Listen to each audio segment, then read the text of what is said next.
നമസ്കാരം, ഡ്രൈവ് ഓട്ടോയുടെ ഏറ്റവും പുതിയ എപ്പിസോഡിലേക്ക് എല്ലാവർക്കും സ്വാഗതം. ഞാൻ ആദർശ്. ഇന്ന് എത്തിയിരിക്കുന്നത് the best value for money 7 seater എന്നറിയപ്പെടുന്ന നമ്മുടെ എർട്ടിഗയുമായിട്ടാണ്.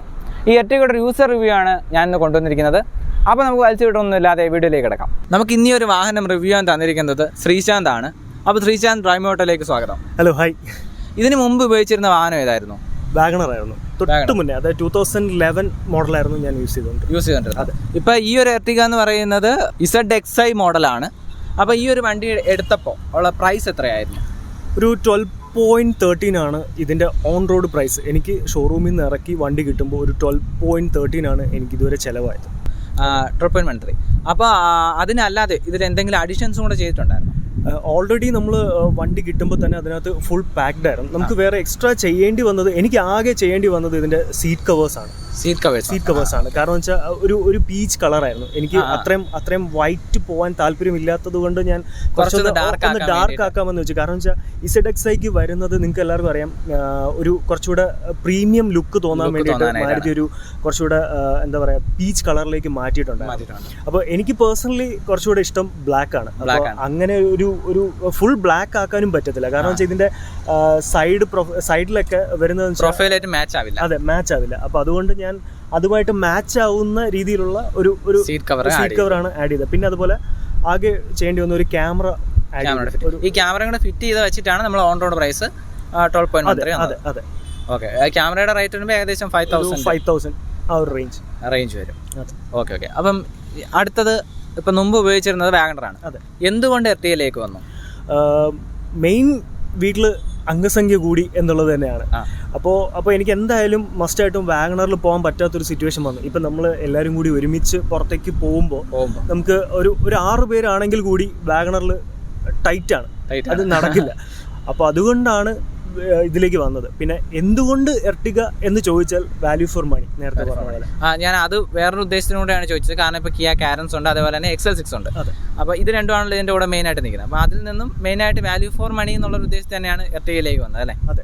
ആക്ച്വലി ഒരു 10 lakh വരെ ഓക്കെ ആയിരുന്നു. പക്ഷേ നമ്മൾ ആദ്യത്തെ ഒരു എർട്ടിഗ നോക്കുമ്പോൾ നമുക്കൊരു 10 സംതിങ് അല്ലെങ്കിൽ ഒരു 11 നിർത്താൻ പറ്റുമായിരുന്നു. പക്ഷെ അത് കഴിഞ്ഞ് പുതിയ മോഡൽ ചേഞ്ച് വന്നപ്പോൾ നമുക്ക് എന്താ പറയുക, ഒരു കുറച്ചുകൂടെ ക്യാഷ് ആഡ് ചെയ്യേണ്ടി വന്നു. അപ്പോൾ അതുകൊണ്ട് പിന്നെ നമ്മളിപ്പോൾ കാരൻസിലേക്ക് പോവുകയാണെങ്കിലും XL6ലേക്ക് പോവുകയാണെങ്കിലും എന്തായാലും ഇതിനേക്കാളും നമ്മൾ ഒരു 1 lakh കൂടി എക്സ്ട്രാ ആഡ് ചെയ്യേണ്ടി വരും. കാരണം എർട്ടിഗയുടെ പ്രീമിയം എന്നുള്ള രീതിക്ക് XL6നെ കുറച്ചുകൂടി. പക്ഷേ എനിക്ക് XL6 ഭയങ്കര ഇഷ്ടമാണ്. ഞാൻ വണ്ടി കണ്ടിട്ട് എനിക്ക് ഭയങ്കരമായിട്ട് ഇഷ്ടപ്പെട്ടു. പക്ഷേ എന്താ പറയുക, നമുക്ക് അത്രയും റേഞ്ചിലേക്ക് പോകാൻ പറ്റാത്തതുകൊണ്ട് എർട്ടിഗയിലേക്ക് വന്നത്. എർട്ടിഗ നല്ലൊരു ഓപ്ഷൻ തന്നെയാണ്, നല്ലൊരു ഓപ്ഷനാണ്. വേറെ എഞ്ചിനിലെ വ്യത്യാസം ഒന്നും ഇല്ലെന്ന് തോന്നുന്നു. പക്ഷേ നമുക്ക് ഈ ഒരു ഓപ്ഷൻ XL6ഉം എർട്ടിഗയും തമ്മിൽ സെയിം എഞ്ചിൻസ് ആണ്. പിന്നെ നമ്മുടെ അതിന്റെ ഫീച്ചേഴ്സ് വൈസ് ആയാലും പിന്നെ സീറ്റ് 6 സീറ്റർ ആണ്. എന്താ പറയാ, എല്ലാം ക്യാപ്റ്റൻ സീറ്റ്സ് ആണ്. ഇതിൽ വരുമ്പോൾ നടുക്ക് ബെഞ്ച് സീറ്റ് ആണ് വരുന്നത്. പിന്നെ അതിൽ കുറച്ചുകൂടി കൺവീനിയൻസ് ഫീച്ചേഴ്സ് കുറച്ചുകൂടി ആഡ് ചെയ്തിട്ടുണ്ട്. പിന്നെ പ്രീമിയം ക്വാളിറ്റി സംഭവങ്ങൾ എന്നുള്ള രീതിക്കൊക്കെയാണ് ഡിഫറൻസ്. ബ്ലാക്ക് ആയതുകൊണ്ട് എനിക്ക് XL6 ഭയങ്കര ഇഷ്ടമാണ്. ഇന്റീരിയർ ഫുള്ളി ബ്ലാക്ക് ആണ്. ഇതിന് നേരെ അതുപോലെ ടെയിൽ ലൈറ്റ് വരുമ്പോൾ സൈഡിൽ ബ്ലാക്ക് ആൻഡ് ചെയ്തിട്ടൊക്കെയാണ് സ്മോക്ക് ചെയ്തിട്ടൊക്കെ. ഇതിപ്പോ എത്ര കിലോമീറ്റർ ഓടിയിട്ടുണ്ട്? ഏകദേശം ഒരു 1000 കിലോമീറ്റർ അടുപ്പിച്ചായിട്ടുണ്ട്. അപ്പോൾ ഫസ്റ്റ് സർവീസ് കഴിഞ്ഞു. അതിന്റെ ഒരു കോസ്റ്റ് എങ്ങനെയായിരുന്നു? First service free of cost ആയിരുന്നു. കാരണം വെച്ചാൽ നമുക്ക് ഓയിൽ ചേഞ്ചോ അങ്ങനത്തെ കാര്യങ്ങളൊന്നുമില്ല, ഫ്രീ ഓഫ് കോസ്റ്റ് ആയിരുന്നു. ഫുൾ ഓവറോൾ ചെക്കപ്പും പിന്നെ ഒരു വാഷും വരുന്നുണ്ട്. വേറെ അങ്ങനെ കോസ്റ്റ് ഒന്നും ആയിട്ടില്ല. ഓക്കെ. അപ്പോൾ ഈ കോസ്റ്റിന്റെ കാര്യങ്ങളെല്ലാം ആദ്യം ഒന്ന് അറിയാനായിട്ടാണ്. ഇൻഷുറൻസ് കോസ്റ്റ് നോർമലി എത്ര വരുമെന്ന് അറിയാം? ഏകദേശം ഒരു 31,000 സംതിങ്. 31,000 എന്ന് പറയുമ്പോൾ ഫസ്റ്റ് 3 വർഷത്തേക്കുള്ള ഇൻഷുറൻസ് കോംപ്രഹെൻസീവ് ആയിട്ട് വരുന്നത്. ഓക്കെ. അപ്പം എനിക്ക് തോന്നുന്നു നമുക്ക് ഇയർലി ഒരു 10,000-നകത്ത് ആ ഒരു റേഞ്ചൊക്കെ ആയിരിക്കണം ഇയർലി പിന്നീട് ആവുന്ന ഒരു കോസ്റ്റ് എന്ന് പറയുന്നത്. ഓക്കെ. അപ്പൊ ഇതിന് മൈലേജിന്റെ കാര്യമാണ് ഇനി എല്ലാവരും അറിയാൻ കാത്തിരിക്കുന്ന ഒരു സംഭവം. ഭയങ്കര ആകാംക്ഷയോടെ ഇരിക്കുന്ന ഒരു സംഭവം മൈലേജാണ്. മൈലേജ് കമ്പനി പറയുന്ന പോലെ കിട്ടുന്നുണ്ടോ? ഇപ്പോൾ ഫസ്റ്റ് സർവീസ് ജസ്റ്റ് കഴിഞ്ഞിട്ടേ ഉള്ളൂ. അതുപോലെ വണ്ടി എടുത്ത് സെക്കൻഡ് ഡേ ഞാൻ ഇവിടുന്ന് ട്രിവാൻഡ്രം ടു എറണാകുളം ട്രാവൽ ചെയ്യുന്നു. അതെ. അപ്പോൾ ഏകദേശം എനിക്ക് തോന്നുന്നു ഒരു 300 ഒരു 500 സംതിങ്ങിനകത്ത് ഓടിയിട്ടുണ്ട്, കിലോമീറ്റർ ഓടിയിട്ടുണ്ട്. അതെ. അപ്പോൾ എനിക്ക് കിട്ടിയൊരു മൈലേജ് ഞാനത് ഫോട്ടോ എടുത്തായിരുന്നു. കാരണം വെച്ചാൽ ഫസ്റ്റ് മൈലേജ് എത്ര കിട്ടുന്നുണ്ട് എന്ന് നമുക്കൊന്ന് ചെക്ക് ചെയ്യണം. അപ്പോൾ എനിക്കൊരു 15.3 കിട്ടിയിട്ടുണ്ട്. ആവറേജ് മൈലേജ് ആവറേജ് മൈലേജ് അവർ കാണിക്കുന്നത് എനിക്ക് 15.3 കാണിക്കുന്നത്. ഏത് സമയത്താണ് പോയത്? ട്രാഫിക് ഉള്ള സമയത്താണോ അതോ വെളുപ്പിന് എങ്ങനെ പോയത്? ഞങ്ങൾ ഏകദേശം ഒരു 9 മണിക്കാണ് ഇവിടെ സ്റ്റാർട്ട്. ട്രാഫിക് ഉള്ള ടൈമിലാണ് അതും AC ഇട്ടാണ് പോയത്, അല്ലാണ്ട് ഇപ്പൊ നമ്മൾ AC ഓഫ് ചെയ്ത് അങ്ങനെയൊന്നുമല്ല. AC ഇട്ടാണ് പോയത്. അത്യാവശ്യം ബ്ലോക്ക് ഉണ്ടായിരുന്നു. തിരിച്ചു വന്നതും ഏകദേശം എനിക്ക് തോന്നുന്നു ആ ടൈമിൽ തന്നെയാണ് അവിടെ നിന്ന് സ്റ്റാർട്ട് ചെയ്തത്. ആ ഒരു ടൈമിൽ നല്ലൊരു മൈലേജാണ്. കാരണം ഞാൻ പൊതുവേ നല്ല മൈലേജ് ഇപ്പോൾ നമ്മുടെ ബലേനോയിലൊക്കെ തന്നെ 19, 20 ഒക്കെ കിട്ടുന്ന സമയം എന്ന് പറഞ്ഞാൽ വെളുപ്പിനൊക്കെ പോകുമ്പോൾ ഓക്കെ നമുക്ക് കിട്ടും. കാരണം ഒറ്റ ഇല്ലാതെ പോകുന്ന ഒരു ബ്ലോക്ക് ഇല്ലാതെ പോകുമ്പോൾ ഇതിപ്പോൾ ഈ എറണാകുളമൊക്കെ ഇപ്പോൾ ഗട്ടറും ബ്ലോക്കും ഒക്കെ ആയിട്ട് കിടക്കുന്നതുകൊണ്ട് തന്നെ അത് നല്ലൊരു മൈലേജ് ആണ്. ഇപ്പം നമ്മുടെ ഡ്യുവൽ ജെറ്റ് എഞ്ചിനൊക്കെ വന്നതുകൊണ്ട് തന്നെ റിഫൈൻമെൻറ്റ് കുറച്ചുകൂടെ ഒന്ന് മാറിയിട്ടുണ്ട്. അപ്പോൾ നമ്മുടെ അകത്തിരിക്കുമ്പോൾ എങ്ങനെയാണ് ഇതിൻ്റെ ഒരു സൗണ്ടോ അല്ലെങ്കിൽ വൈബ്രേഷനോ ഒക്കെ? അല്ല, അകത്തിരിക്കുന്ന സമയത്ത് നമ്മളൊരു സൗണ്ട് കേൾക്കില്ല. നമ്മളിപ്പോൾ ബ്ലോക്കിൽ നിൽക്കുന്ന സമയത്തായാൽ പോലും നമുക്ക് വണ്ടി സ്റ്റാർട്ടാണോ എന്ന് നോക്കാൻ മീറ്റർ നോക്കേണ്ട ഒരു അവസ്ഥയാണ്. പിന്നെ അതുപോലെ നമ്മൾ കുറച്ചുകൂടെ ഒന്ന് കാല് കൊടുത്ത് ഓടിക്കുന്ന സമയത്ത് നമുക്ക് അകത്തേക്ക് സൗണ്ട് വരുന്നില്ല എന്നുള്ളതാണ് അതിൻ്റെ ഒരു വലിയ കാര്യം. അത് എനിക്കും ഫീൽ ചെയ്തൊരു കാര്യം. നമ്മുടെ പഴയ വണ്ടി ഓടിക്കുമ്പോൾ കുറച്ചുകൂടി RPM കയറുന്ന സമയത്ത് ഒരു ചെറിയൊരു സൗണ്ട് വരും. അതെ, അതും നമുക്ക് ആരോഗ്യമൊന്നും അല്ലായിരുന്നു. പക്ഷെ ഇപ്പോഴത്തെ വാഹനത്തിന് അതുപോലും ഇല്ല. ഈവൻ ഇവിടെ നമ്മൾ പുറത്ത് നിൽക്കുന്ന സമയത്ത് സ്റ്റാർട്ട് ചെയ്താൽ നമുക്ക് പുറത്ത് പോലും അത്രത്തോളം സൗണ്ട് കേൾക്കുന്നില്ല എന്നാണ്. 2 സൗണ്ടും കുറഞ്ഞു. ക്യാബിന്റെ ഉള്ളിലേക്ക് വരുന്ന സൗണ്ടും കുറഞ്ഞിട്ടുണ്ട്. അതുപോലെ നമ്മൾ പുറത്ത് നിൽക്കുമ്പോൾ വണ്ടി ഓടി പോകുമ്പോഴോ അല്ലെങ്കിൽ നമ്മൾ കുറച്ചൊന്ന് കാല് കൊടുത്ത് എടുക്കുന്ന സമയത്തോ ഉള്ളൊരു സൗണ്ട് ഉണ്ടല്ലോ, അതും കുറഞ്ഞിട്ടുണ്ട്. ക്യാബിന്റെ ഉള്ളിലേക്ക് സൗണ്ട് വരുന്നേ ഇല്ല. പിന്നെ അതേപോലെ തന്നെ വൈബ്രേഷൻ നമുക്ക് വണ്ടിക്കകത്തിരുന്ന വണ്ടി സ്റ്റാർട്ടാണോ ഓഫ് ആണോ എന്ന് അറിയാനായിട്ട്. അതാണ് ഞാൻ പറഞ്ഞത്, മീറ്റർ നോക്കുമ്പോഴായിരിക്കും നമ്മൾ സ്റ്റാർട്ടിലാണോ അല്ലയോ എന്നറിയുന്നത്. പിന്നെ ചില സമയത്ത് ഐഡിൽ സ്റ്റോപ്പിലേക്ക് പോകുന്നുണ്ട്. അപ്പോഴും നമ്മൾ ഇത് ഓഫ് ആണോ ഓൺ ആണോ എന്നുള്ളൊരു കൺഫ്യൂഷൻ ഉണ്ട്. എറണാകുളമൊക്കെ പോയ കാര്യം പറഞ്ഞപ്പോൾ എന്തായാലും വണ്ടി നിറഞ്ഞായിരിക്കും പോയിരിക്കുന്നത്. ഞങ്ങൾ 6 പേര് പോയിട്ടുണ്ട്. 6 പേര് പോയായിരുന്നു. അപ്പോൾ ബാക്കിലൊക്കെ ഇരിക്കുന്നവർക്കും പരമസുഖമായിട്ട് തന്നെയാണോ യാത്ര ചെയ്തത്? അതെ, ഈ ബോഡി റോളിനെ കുറിച്ച് പറയുമ്പോൾ എല്ലാവർക്കും അറിയാം. നമ്മൾ ഓൾറെഡി ഞാനിപ്പോൾ യൂസ് ചെയ്തിരുന്നത് വാഗണറാണ്. അപ്പോൾ എല്ലാവർക്കും അറിയാം വാഗണറിൻ്റെ ഒരു ബോഡി റോൾ. കാരണം വെച്ചാൽ അതൊരു ടോൾ ബോയ് ഡിസൈനാണ്. നമ്മൾ ലോങ് പോകുന്ന സമയത്ത് ഒരു ഒലച്ചിൽ എന്തായാലും മസ്റ്റായിട്ടും ഉണ്ട്. അപ്പോൾ അതിനെ വെച്ച് നോക്കുമ്പോൾ ഇത് എന്താ പറയുക, 7 സീറ്ററാണ്, വലിയ വണ്ടിയാണ്, കുറച്ചുകൂടെ ഹൈറ്റ് ഉണ്ട്. അപ്പോൾ അങ്ങനത്തെ ഒരു ബോഡി റോളോ അങ്ങനത്തെ ഒരു ഇഷ്യൂ എനിക്ക് ഉണ്ടായിട്ടില്ല. അങ്ങനെ പ്രശ്നമില്ല. ഓക്കെ. പിന്നെ മാരുതിയുടെ വണ്ടികളിൽ പൊതുവേ ലൈറ്റ്സിനൊന്നും അങ്ങനെ ഇഷ്യൂ വരാറില്ല. ഇപ്പോൾ ഇതിനെ സംബന്ധിച്ചിടത്തോളം കുറേ അപ്ഗ്രേഡഡ് ആണ് എല്ലാം. അപ്പം നൈറ്റ് വിഷനും കാര്യങ്ങളിലൊന്നും അങ്ങനെ ഒരു ഇഷ്യൂ നമുക്ക് ഇല്ല. അങ്ങനെയൊന്നും ഒരു പ്രശ്നമില്ല. നമ്മൾ കൊടുക്കുന്ന പൈസക്ക് നമുക്ക് വർത്താണ്. ഫുള്ളി വാല്യൂ ഫോർ മണി വണ്ടി തന്നെയാണ് ഉറപ്പായിട്ടും. കാരണം വെച്ചാൽ ഞാൻ കുറച്ച് നാളായിട്ട് ഇതിൻ്റെ പുറകെ തന്നെയായിരുന്നു. അതായത് നമ്മൾ ഇപ്പോൾ ഒരു 7 സീറ്ററാണ് നമ്മുടെ വീട്ടിലേക്ക് ആവശ്യമെങ്കിൽ നമ്മൾ എങ്ങനെ മേടിക്കണം, ഏത് വണ്ടി മേടിക്കണം എന്നുള്ള രീതിയിലൊക്കെ നമ്മൾ ഭയങ്കര കൺഫ്യൂസ്ഡാണ്. ഒന്ന് നമ്മുടെ ബഡ്ജറ്റ് നോക്കണം. രണ്ടാമത് വരുന്നത് നമുക്ക് ചിലർക്ക് ചിലപ്പോൾ അതിൻ്റെ ഡിസൈൻ ഇഷ്ടപ്പെടില്ല. ഇതിലിപ്പോൾ കുറേ ആൾക്കാർക്ക് ഈ മാരുതിയുടെ ഡിസൈൻ ഇഷ്ടമല്ല എന്ന് പറയുന്ന ആൾക്കാരുണ്ട്. പക്ഷേ നമുക്ക് എപ്പോഴും ഒരു നമ്മുടെ വാല്യൂ ഫോർ മണി അത് മാരുതി തന്നെ ആയിരിക്കും. പക്ഷേ ഇപ്പോൾ നമ്മുടെ പഴയ സ്റ്റാർട്ടിങ്ങിലെ എർട്ടിഗയുടെയൊക്കെ ഡിസൈൻ ആണെങ്കിൽ നമുക്ക് ഇഷ്ടമല്ലാത്ത ഡിസൈൻ ഉണ്ടായിരുന്നു. പക്ഷെ ഇപ്പോഴത്തെ വണ്ടി ഡിസൈൻ നമുക്കിതിനെ എങ്ങനെയാണോ ഭംഗിയാക്കാമെന്നുള്ളതാണ്. XL6 നമുക്ക് ഓൾറെഡി ഒരു നല്ലൊരു ഡിസൈൻ തന്നെയാണ്. ഇതിനെ നമുക്ക് അതേപോലെ ആക്കാം, വേണമെങ്കിൽ നമുക്ക് ആക്കാതെ അല്ലാതെ തന്നെ കൊണ്ടു നടക്കാം. അങ്ങനത്തെ ഒരു ഡിസൈനാണ് അല്ലേ? അതെ, നമുക്ക് ഞാൻ പറഞ്ഞില്ലേ, എനിക്ക് XL6 ഭയങ്കര ഇഷ്ടമാണ്. അത് കാണാനും ഭയങ്കര ഭംഗിയാണ്. അതിൻ്റെ ഒരുപാട് ഫീച്ചേഴ്സും കുറച്ചുകൂടെ നെക്സയുടെ വണ്ടി ആയതുകൊണ്ട് അതിൻ്റെ പുറത്തെ ലുക്ക് ഭയങ്കര രസമാണ്. അപ്പോൾ അങ്ങനെ വേണമെങ്കിൽ നമുക്ക് ആക്കിയെടുക്കാം, അല്ലെങ്കിൽ നോർമൽ കൊണ്ട് നടക്കുന്ന പോലെ നടക്കാം. ഇപ്പോൾ ഷോറൂമിലായിരുന്നാലും അതുപോലെ തന്നെ സർവീസ് സെൻ്ററിലായിരുന്നാലും ഈ ബിഹേവിയറിൻ്റെ ഒക്കെ ഒരു കാര്യം ചോദിച്ചാൽ എങ്ങനെ ഉണ്ടായിരുന്നു? ഞാനിപ്പോൾ വണ്ടി എടുത്തതെന്ന് വെച്ചാൽ ട്രിവാൻഡ്രത്താണ് വണ്ടി എടുത്തത്. ട്രിവാൻഡ്രത്ത് സർവീസിനായാലും നമ്മളിപ്പോൾ ഷോറൂമിൽ ചെല്ലുമ്പോൾ പോലും അങ്ങനെ ഒരു വിഷയം ഉണ്ടായിട്ടില്ല. ഇപ്പോൾ പൊതുവേ മാരുതി ഇത്രയും വർഷമായിട്ട് സെയിൽ നടത്തുന്ന ഷോറൂമായാലും സർവീസ് സെൻ്റർ ആയാലും ഒരു വളരെ നന്നായിട്ടായിരിക്കും നമ്മളോട് ബിഹേവ് ചെയ്യുന്നത്. ഇപ്പോൾ പുതിയതായാൽ പോലും എല്ലാവരും ഈ ഒരു സെയിൽ ഒരു മാർക്കറ്റിംഗ് എന്നുള്ള രീതിയിൽ അവർ ഭയങ്കരമായിട്ട് നമ്മളെ സപ്പോർട്ട് ചെയ്യാം, നമുക്ക് എങ്ങനെ വേണ്ട ഹെൽപ്പുകൾ ചെയ്തു തരാം എന്നാണ് അവർ ആലോചിക്കുന്നത്. അപ്പോൾ അതുകൊണ്ട് അങ്ങനെ ഒരു ഇഷ്യൂ അങ്ങനെ വരാൻ സാധ്യതയില്ല. പിന്നെ ചില സർവീസ് സെൻ്ററിൽ ചിലപ്പം അങ്ങനത്തെ ഇഷ്യൂസ് വരാം. പക്ഷെ അതിപ്പോൾ നമ്മളെല്ലാവരും എല്ലാവരും പൊതുവെ കുറ്റം പറഞ്ഞ കാര്യമില്ല. ശരിയാണ്. അപ്പോൾ എന്തായാലും ചേട്ടൻ്റെ ഭാഗത്ത് നിന്ന് അങ്ങനത്തെ ഇഷ്യൂസ് അല്ല, എനിക്ക് ഇതുവരെ അങ്ങനെ ഒരു പ്രശ്നം ഉണ്ടായിട്ടില്ല. ഇപ്പോൾ ട്രിവാൻഡ്രത്താണ് ഞാൻ താമസിക്കുന്നത്. ട്രിവാൻഡ്രത്ത് തന്നെ അടുത്ത് തന്നെ ഒരു 3-4 കിലോമീറ്ററിനപ്പുറത്ത് തന്നെയാണ് സർവീസ് സെൻ്റർ. അത്യാവശ്യം കുഴപ്പമില്ലാതെ നല്ല സർവീസാണ്. ഓക്കെ. കണക്ടിവിറ്റി ഫീച്ചേഴ്സിലൊക്കെ വലിയ വ്യത്യാസങ്ങൾ വരുത്തിയിട്ടുണ്ട്. XL6ലും ഇതിൽ നമ്മൾ ഡിഫറൻസ് ഉണ്ട്. പക്ഷേ എങ്കിലും എങ്ങനെയുണ്ട് കണക്ടിവിറ്റി ഫീച്ചേഴ്സ് ഒക്കെ? സുസുക്കി കണക്റ്റാണ് ഇതിനകത്ത് വരുന്നത്. അപ്പോൾ ഞാൻ അങ്ങനെ ഒരു വലിയ ഇപ്പം കൊച്ചി ട്രാവൽ ചെയ്യുമ്പോൾ നമ്മൾ സ്ഥിരം ട്രാവൽ ചെയ്യുന്നതുകൊണ്ട് നമുക്കങ്ങനെ ഒരു മാപ്പ് നോക്കി പോകേണ്ട ഒരു ആവശ്യം വന്നിട്ടില്ല. എന്നാലും ഫോൺ കണക്ട് ചെയ്യുമ്പോഴൊക്കെ ഭയങ്കര നല്ല യൂസ്ഫുൾ ആണ്. അതായത് ഇപ്പോൾ ഓഡിയോ ആയാലും അതിൻ്റെ മൈക്കായാലും എല്ലാം നല്ല ഞാനത് ചോദിച്ച വേറൊരു ഉദ്ദേശത്തിലും കൂടെയാണ്. കാരണം ഇപ്പോൾ നമ്മുടെ മറ്റ് പല പ്രമുഖ കമ്പനികളുടെയും വാഹനം നല്ല വില കൂടിയ 20 lakhs ഒക്കെ ഉള്ള വാഹനം ഞാൻ ഉപയോഗിക്കുന്ന സമയത്ത് പലപ്പോഴും ബ്ലൂടൂത്തൊക്കെ കണക്ട് ചെയ്ത് കുറച്ച് കഴിഞ്ഞ് ഓടിക്കൊണ്ടിരിക്കുമ്പോഴത്തേക്ക് ഇത് ഓഫായി പോവുക. അതേപോലെ തന്നെ ഇതിപ്പോൾ GPS നമ്മളിങ്ങനെ കണക്ട് ചെയ്യുന്നില്ല, പക്ഷേ എങ്കിലും ആ സിസ്റ്റത്തിനെല്ലാം ഓരോ കംപ്ലൈൻസും പ്രശ്നങ്ങളും വന്നിട്ടുണ്ടായിരുന്നു. അപ്പോൾ അതൊക്കെ സത്യം പറഞ്ഞാൽ നമുക്ക് നല്ലൊരു ലോങ് പോകുന്ന സമയത്ത് നമ്മൾ പാട്ടൊക്കെ കേട്ട് ആസ്വദിച്ച് പോകേണ്ട സമയത്ത് ഇതൊക്കെ ഇങ്ങനെയൊക്കെ ഓരോ പ്രശ്നം ഗ്ലിച്ചൊക്കെ കാണിക്കുമ്പോൾ നമുക്ക് നല്ല ബുദ്ധിമുട്ടായിരുന്നു. അപ്പോൾ അങ്ങനത്തെ ഇഷ്യൂസ് ഒന്നും നമുക്ക് ഇതുവരെ ഇല്ലല്ലോ. ഇല്ല, എനിക്ക് തോന്നുന്നു ഇപ്പം ട്രിവാൻഡ്രം ടു കൊച്ചി നമ്മൾ ട്രാവൽ ചെയ്യുമ്പോൾ ഒരു നല്ല ബ്ലോക്കുള്ള ഒരു സമയമാണെങ്കിൽ ഒരു 4-4.5 മണിക്കൂർ എന്തായാലും എടുക്കും. അപ്പം ഞാനിപ്പോൾ ഫുൾ ടൈം ഇത് ഓണാണ്, ഫുൾ ടൈം ഓണാണ്. അതുപോലെ ഞാനിപ്പോൾ മോളുണ്ട്, ബേബിയുണ്ട്. അപ്പോൾ അവളെയും കൊണ്ട് പോകുന്ന സമയത്ത് എനിക്കൊരു 5-5.5 മണിക്കൂർ എന്തായാലും എടുക്കും. നമുക്ക് ഇടയ്ക്ക് നിർത്തിയിട്ടൊക്കെ പോകാൻ പറ്റും.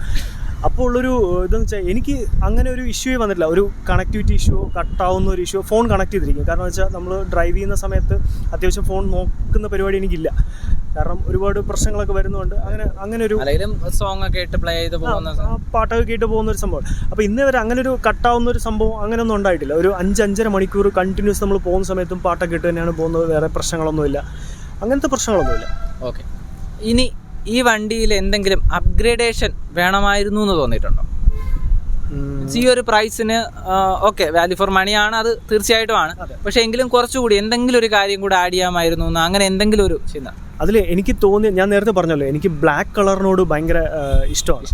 അപ്പോൾ നമുക്ക് അത് ചൂസ് ചെയ്യാം, കസ്റ്റം ചെയ്ത് അങ്ങനെ ആക്കാൻ. പ്രശ്നം എന്ന് വെച്ചാൽ ഇവര് തരുന്ന കളർ നമ്മൾ യൂസ് ചെയ്യുക എന്നുള്ള. XL6 എടുത്താൽ ബ്ലാക്ക്, ഇതാണെങ്കിൽ വൈറ്റ്, അങ്ങനെ ഒരു പ്രശ്നം. അതെ, ഇപ്പം ഇതിനകത്ത് ഇങ്ങനെ ഒരു കളറുണ്ട്, ബ്ലാക്ക് വേണമെങ്കിൽ നിങ്ങൾക്ക് എടുക്കാം. അങ്ങനെ ഒരു ഓപ്ഷൻ കൂടി ഉണ്ടായിരുന്നെങ്കിൽ ചിലപ്പോൾ കുറച്ച് ആൾക്കാർ കുറച്ചുകൂടി നന്നായിരുന്നേനെ. ഇപ്പോൾ ഇതിന്റെ താഴത്തെ മോഡലിൽ ബ്ലാക്ക് ഉണ്ട്, പക്ഷെ ZX വരുമ്പോൾ ബ്ലാക്ക് ഇല്ല, ഫുൾ പ്രീമിയം എന്ന് പറഞ്ഞിട്ട് ഈ ഒരു പീച്ച് കളർ മാത്രമേ ഉള്ളൂ.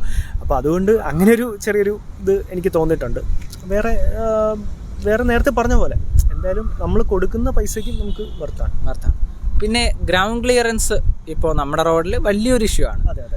അപ്പോൾ ഇപ്പൊ കാര്യങ്ങളൊക്കെ എത്തുമ്പോൾ തന്നെ SUV ഒരുപാട് നമ്മുടെ കേരളത്തിൽ ഒരുപാട് SUV ഇറങ്ങുന്നുണ്ട്. അതിപ്പോ പിന്നെ അങ്ങനത്തെ ഒരുപാട് SUVs ഇറങ്ങുന്നത് എന്തുകൊണ്ട്, MPV ആയാലും SUV ആയാലും അങ്ങനെ ഇറങ്ങുന്നത്. പണ്ട് നമ്മുടെ കൺസെപ്റ്റ് എന്ന് പറഞ്ഞാൽ കാർ എന്ന് പറയുമ്പോൾ ഒരു സെഡാൻ അല്ലെങ്കിൽ ഒരു ഹാച്ച് ബാക്ക് തന്നെയായിരുന്നു. പക്ഷെ ഇപ്പോൾ SUVസിലേക്ക് എല്ലാവരും മാറി ചിന്തിക്കുന്നതിന്റെ റീസൺ തന്നെ നമ്മുടെ റോഡിന്റെ കണ്ടീഷൻസ് തീരെ മോശമെന്നല്ല റോഡ് പറയുന്നത്. റോഡിന്റെ ഒരു എന്താ പറയുക, ഒരു കയറ്റവും ഇറക്കവും ഒക്കെ വരുമ്പോൾ നമ്മളൊരു ഹമ്പ് കയറിയാൽ പോലും അടി തട്ടുന്ന, ഓൾറെഡി എനിക്കൊരു ഇയോൺ കൂടിയുണ്ട്. അപ്പോൾ നന്നായിട്ട് അറിയാം, ഒരു 4 പേര് പോകുമ്പോൾ തന്നെ ചെറിയൊരു ഹമ്പ് കയറുമ്പോൾ നമ്മൾ അത്രയും സ്ലോലി എടുത്ത് പോകേണ്ട ഒരു അവസ്ഥയാണ്. അപ്പോൾ അതുകൊണ്ട് എന്തായാലും ഇത് വരുമ്പോൾ ഇപ്പോൾ ബേബി കണ്ടില്ലേ, ഈ ഗ്രൗണ്ട് ക്ലിയറൻസ് അത്യാവശ്യം നല്ല ഗ്രൗണ്ട് ക്ലിയറൻസ് ആണ്. ഇനി വണ്ടി ഒരു ബിൽഡ് ക്വാളിറ്റി പറ്റി ചോദിച്ചത്, അതായത് ക്രാഷ്ലെസ് റൈറ്റിൻ്റെ കാര്യമല്ല ഞാൻ ചോദിക്കുന്നത്, അതിൻ്റെ ടോട്ടലി ഉള്ള ഒരു ബിൽഡ് ക്വാളിറ്റി. ഇപ്പം നമ്മളൊന്ന് പ്രസ് ചെയ്താലുള്ളത്, ഡോർ അടയ്ക്കുമ്പോഴുള്ള, അല്ലെങ്കിൽ സ്വിച്ചസിൻ്റെ കാര്യത്തിൽ, അതുപോലെ നമ്മുടെ ഈ ഉപകരണങ്ങളുടെ എല്ലാം, അതായത് ഇപ്പോൾ സ്വിച്ച് മാത്രമല്ല, അല്ലാതെ നമ്മുടെ ഇൻഫോർടൈൻമെൻറ്റ് സിസ്റ്റം അങ്ങനെയുള്ള എല്ലാത്തിൻ്റെയും നോക്കിക്കഴിഞ്ഞാൽ എങ്ങനെയാണ് ഇതിൻ്റെ ഒരു ക്വാളിറ്റിയെ പറ്റി? അല്ല, നേരത്തെ നമ്മൾ മാരുതിയെ പറ്റി പറയുമ്പോൾ ചിലപ്പോൾ പലരും പറഞ്ഞിട്ടുള്ളൊരു പ്രശ്നമാണ്, അതായത് ബിൽഡ് ക്വാളിറ്റി മീൻസ് ഇപ്പം നമ്മൾ ഇങ്ങനെ ഈ ബോഡിയിൽ ഇങ്ങനെ പുഷ് ചെയ്യുന്ന സമയത്ത് തന്നെ ഉള്ളിലേക്ക് പോകുന്നുണ്ട്. അങ്ങനെ ശരിക്കും പറഞ്ഞാൽ അങ്ങനെ ഒരു ഇഷ്യൂ എനിക്ക് തോന്നിയിട്ടില്ല. കാരണം ഇപ്പോൾ ഇത് കണ്ടില്ലേ, ഈ ഒരു ഡോറിനെ നമ്മളിങ്ങനെ പുഷ് ചെയ്യുമ്പോൾ പോലും അകത്ത് പോകുന്നില്ല. പിന്നെ അതുപോലെ നമ്മൾ ഇത് ശ്രദ്ധിച്ചാൽ മതി, നമുക്ക് എല്ലാ അത്യാവശ്യം വണ്ടികളിലും നമ്മളിങ്ങനെ ഓപ്പൺ ചെയ്തിട്ട് അടയ്ക്കുമ്പോൾ ഒരു സോളിഡ് സൗണ്ട് ഉണ്ട്. അപ്പോൾ നമുക്ക് മനസ്സിലാവും ആ ബോഡിക്ക് എത്ര വെയിറ്റ് ഉണ്ട്, അല്ലെങ്കിൽ ആ ഡോറിന് എത്ര വെയിറ്റ് ഉണ്ടെന്ന് നമുക്ക് മനസ്സിലാവും. അങ്ങനത്തെ ഇഷ്യൂസ് ഒന്നും ഇപ്പോൾ പുതിയതായിട്ട് ഇറങ്ങുന്ന വണ്ടികൾക്കൊന്നും ഇല്ല. അത് മാരുതി പരിഹരിച്ചിട്ടുണ്ടെന്നാണ് എൻ്റെ ഒരു വിശ്വാസം. അല്ല, ഞാനും എനിക്ക് തോന്നുന്നു ഇപ്പോഴും ബലേനോ പോലും നമ്മളെ മുമ്പത്തെ വണ്ടിയിലെക്കാളും കുറച്ചുകൂടി ആ ഒരു ബലേനോ ഇറങ്ങിയത് തൊട്ട് അവർ നല്ലൊരു ചേഞ്ച് വരുത്തുന്നു എന്നാണ് നമ്മൾ അറിയുന്നത്. എഞ്ചിനിലെ ഡിഫറൻസ് ഉണ്ട്, അതേപോലെ തന്നെ ഇതേപോലെ ക്വാളിറ്റിയിലും വ്യത്യാസമുണ്ട്. പിന്നെ അതുപോലെ ഇപ്പൊ നിങ്ങൾക്ക് കയറി അകത്ത് നോക്കുമ്പോൾ തന്നെ മനസ്സിലാവും, ഈ സ്വിച്ചസിന്റെ ഒക്കെ ക്വാളിറ്റി പലരും നേരത്തെ കംപ്ലൈൻസ് ഒക്കെ പറഞ്ഞിട്ടുണ്ട്. പക്ഷേ ഇപ്പോൾ ആ ഒരു ഇഷ്യൂ ഇല്ല. കാരണം പ്രീമിയം ആയിട്ട് ഇറങ്ങുന്ന XL6 പോലെയുള്ള നെക്സയുടെ കുറച്ച് വണ്ടികളൊക്കെ ഉണ്ട്. അപ്പോൾ അത് നോക്കിയിട്ട് അതും ഇതും സെയിം തന്നെയാണ്, വേറെ വ്യത്യാസങ്ങളൊന്നുമില്ല. ചിലപ്പോൾ ചെറിയ ചെറിയ ഫീച്ചേഴ്സിലുള്ള വ്യത്യാസം മാത്രമേ. ഇപ്പൊ കോമ്പറ്റീഷൻ വളരെയധികം കൂടുതലാണ്. അപ്പോൾ അതുകൊണ്ട് എല്ലാവർക്കും പിടിച്ചു നിൽക്കണമെങ്കിൽ മാക്സിമം ബെറ്റർ ആക്കി. ഒരുപാട് വാഹനങ്ങൾ ഇതേ പ്രൈസിന് നല്ല വണ്ടികൾ കൊടുക്കുന്നുണ്ട്. അപ്പോൾ പിന്നെ മാരുതിയും അതിനോടൊപ്പം വളർന്നില്ലെങ്കിൽ അവർക്ക് ബിസിനസ്സിന് പ്രശ്നം ഉണ്ടെന്നൊക്കെ തോന്നുന്നതുകൊണ്ടായിരിക്കും ഇപ്പോൾ വരുന്ന വണ്ടിക്കൊക്കെ നല്ല ബിൽഡ് ക്വാളിറ്റിയാണ്. പലരും ഈ മറ്റെന്താ എന്താ പറയുക, നമ്മുടെ ആക്സിഡൻറ്റ് സംഭവിക്കുന്ന സമയത്ത് ഫ്രണ്ടിൽ തട്ടുമ്പോൾ അതിൻ്റെ മറ്റേ ഫുൾ ബമ്പറും മറ്റു സാധനങ്ങളും എല്ലാം ഇളകി പോയി എന്നൊക്കെ പറഞ്ഞിട്ടാണ് കംപ്ലയിൻറ്റ്സ് പറയുന്നത്. പക്ഷെ അതല്ല, നമ്മുടെ ഇമ്പാക്റ്റ് ഉണ്ടാകുമ്പോൾ എൻജിൻ ക്യാബിനിൽ നിന്നുള്ള ഇമ്പാക്റ്റ് എത്രത്തോളം നമ്മുടെ അകത്തെ ക്യാബിനിലേക്ക് വരുന്നുണ്ട് എന്നുള്ളതിനെ ബേസ് ചെയ്തിട്ടാണ് എപ്പോഴും ഒരു വണ്ടിയുടെ ക്വാളിറ്റിയെ പറ്റി നമ്മൾ സംസാരിക്കുന്നത്. പക്ഷേ അങ്ങനെ വലിയ ഇഷ്യൂസ് ഒന്നും ഇപ്പോൾ ഇല്ല. എനിക്ക് നല്ല ക്വാളിറ്റി ആയിട്ടാണ് തോന്നിയിട്ടുള്ളത്. അതുപോലെ ഞാൻ പറഞ്ഞില്ലേ, ഈ പല ഭാഗങ്ങളിലും നമ്മൾ പല വണ്ടികളും പണ്ടൊക്കെ നമ്മൾ ചാരി നിൽക്കുമ്പോൾ നമുക്ക് ഫീൽ ചെയ്യും, ഇങ്ങനെ പുഷ് ചെയ്ത് അകത്ത് പോകുന്നൊരു സെറ്റപ്പാണ്. ഇപ്പോൾ അങ്ങനത്തെ പ്രശ്നങ്ങളൊന്നുമില്ല. അത്യാവശ്യം നല്ല ബിൽഡ് ക്വാളിറ്റിയിൽ തന്നെയാണ് മാരുതിയും എല്ലാവരുടെയും ഒപ്പം പിടിച്ചു നിൽക്കാൻ വേണ്ടിയിട്ട് ഇറങ്ങുന്നുണ്ട്. ഓക്കെ, അപ്പോൾ ഇനി ലാസ്റ്റ് ആയിട്ടൊരു ക്വസ്റ്റ്യൻ, ഈ വണ്ടിയിൽ എന്തെങ്കിലും നെഗറ്റീവ്സ് ഫീൽ ചെയ്തിട്ടുണ്ടോ? ഇല്ല, നെഗറ്റീവ്സ് ആയിട്ട് എനിക്കൊന്നും ഫീൽ ചെയ്തില്ല. കാരണം നേരത്തെ പറഞ്ഞല്ലോ, ഞാൻ ഓൾറെഡി യൂസ് ചെയ്തിരുന്ന വാഗണർ ആയതുകൊണ്ട് അതിൽ നിന്നൊരു അപ്ഗ്രേഡ് ചെയ്യുമ്പോൾ എപ്പോഴും കുറച്ചുകൂടെ നമ്മളത് നോക്കിയിട്ടായിരിക്കുമല്ലോ എടുക്കുന്നത്. അപ്പോൾ അതുകൊണ്ട് എനിക്കങ്ങനെ നെഗറ്റീവ്സ് ആയിട്ടൊന്നുമില്ല. പിന്നെ ആകെ എനിക്കൊരു ചെറിയൊരു അഭിപ്രായം, നേരത്തെ പറഞ്ഞ പോലെ ഈ കളറിൽ നമുക്ക് സെലക്ട് ചെയ്യാൻ പറ്റണം എന്നൊരു ഓപ്ഷൻ. പിന്നെ അതുപോലെ ഒരു 16 ഇഞ്ച് അലോയ്സ് ആയിരുന്നു കുറച്ചുകൂടെ നല്ലത് എന്ന് മാത്രമേ ഉള്ളൂ. അല്ലാതെ വേറെ നെഗറ്റീവ്സ് ആയിട്ടൊന്നും പറയാനില്ല. നമ്മൾ ആക്ച്വലി പറഞ്ഞാൽ കസ്റ്റം ചെയ്യാനുള്ള ഓപ്ഷൻസ് കുറച്ചുകൂടെ ഉണ്ടായിരുന്നെങ്കിലും ബെറ്റർ. അത് ചിലപ്പോൾ ചില ബ്രാൻഡ്സിൽ ചിലപ്പോൾ അങ്ങനെ ഉണ്ടാവാറുണ്ട്. കാരണം നമുക്ക് ആവശ്യം ഇപ്പോൾ ഇന്ന സാധനമാണെന്ന് പറയുമ്പോൾ ബ്ലാക്ക് ഇൻറ്റീരിയർ വേണമെങ്കിൽ നമുക്ക് അങ്ങനെ ചൂസ് ചെയ്യാൻ പറ്റുന്നുണ്ട്. പക്ഷേ ഇതിൽ ആ ഓപ്ഷൻ ഇല്ല. ZX എന്ന് പറയുമ്പോൾ ആ ബീച്ച് കളർ മാത്രമാണ് ഇതിൻ്റെ ഒരു ഓപ്ഷൻ വരുന്നത്. പിന്നെ മേ ബി ആ ഒരു വേരിയന്റിലേക്കൊക്കെ അട്രാക്ട് ചെയ്യാനും കൂടി അങ്ങനെയൊക്കെ ഒരു ഐഡിയ കൂടെ വെച്ചിട്ടായിരിക്കണം അവരങ്ങനെ ഇറക്കുന്നത്. അതെ, പക്ഷേ ZX എടുക്കുമ്പോൾ എന്തായാലും നമുക്ക് അത്രയും പൈസ കൊടുക്കുമ്പോൾ നമുക്ക് ചൂസ് ചെയ്യാൻ പറ്റണ്ടേ എന്നൊരു ചോദ്യം കൂടിയുണ്ട്. ഓക്കെ, അത് മാരുതി മാറ്റും എന്ന് പ്രതീക്ഷിക്കാം. അതെ, ഓക്കെ. അപ്പോൾ ഇന്നത്തെ വീഡിയോ നമുക്കിവിടെ വൈൻഡപ്പ് ചെയ്യാൻ സമയമായിരിക്കുകയാണ്. എന്തായിരുന്നാലും ശ്രീശാന്തിയേട്ടൻ ആക്ച്വലി ഒരു തിരക്കൊക്കെ ഉണ്ടായിരുന്നൊരു സമയം മാറ്റി വെച്ച് നമുക്ക് വേണ്ടി വാല്യുബിൾ ആയിട്ടുള്ള ഒരു ടൈം കളഞ്ഞാണ് നമ്മളിവിടെ വന്ന് നിൽക്കുന്നത്. അപ്പോൾ അതുകൊണ്ട് വലിയൊരു thanks. Thank you so much. പിന്നെ ഇങ്ങനൊരു യൂസർ റിവ്യൂവിന് എന്നെ വിളിച്ചപ്പോൾ സന്തോഷം തോന്നി. കാരണം വെച്ചാൽ വലിയ യാത്രയൊന്നും പോയിട്ടില്ല. ഇപ്പോൾ ആകെ ഒരു കൊച്ചി ട്രിപ്പ് പോയിട്ട് വന്നതേ ഉള്ളൂ. എന്നാലും കുഴപ്പമില്ല, അത്യാവശ്യം വേണ്ട കാര്യങ്ങളൊക്കെ നമുക്ക് പറയാൻ പറ്റി. ഒരു ടോക്കായിട്ട് എനിക്ക് പറയാൻ പറ്റി. അതുകൊണ്ട് വളരെയധികം സന്തോഷം. Thank you so much. അപ്പോൾ ഡ്രൈവ് മോട്ടോടെ ഇന്നത്തെ എപ്പിസോഡോടെ വൈൻഡപ്പ് ചെയ്യാൻ സമയമായിരിക്കുകയാണ്. ഇന്നത്തെ റിവ്യൂവും സാധാരണ പോലെ തന്നെ വളരെ ഉപയോഗപ്രദമായി എന്ന് ഞാൻ കരുതുന്നു. അതേപോലെ തന്നെ നിങ്ങളുടെ വിലയേറിയ അഭിപ്രായങ്ങൾ എപ്പോഴും ചെയ്യുന്ന പോലെ തന്നെ കമൻറ്റ് സെക്ഷനിൽ രേഖപ്പെടുത്തുക.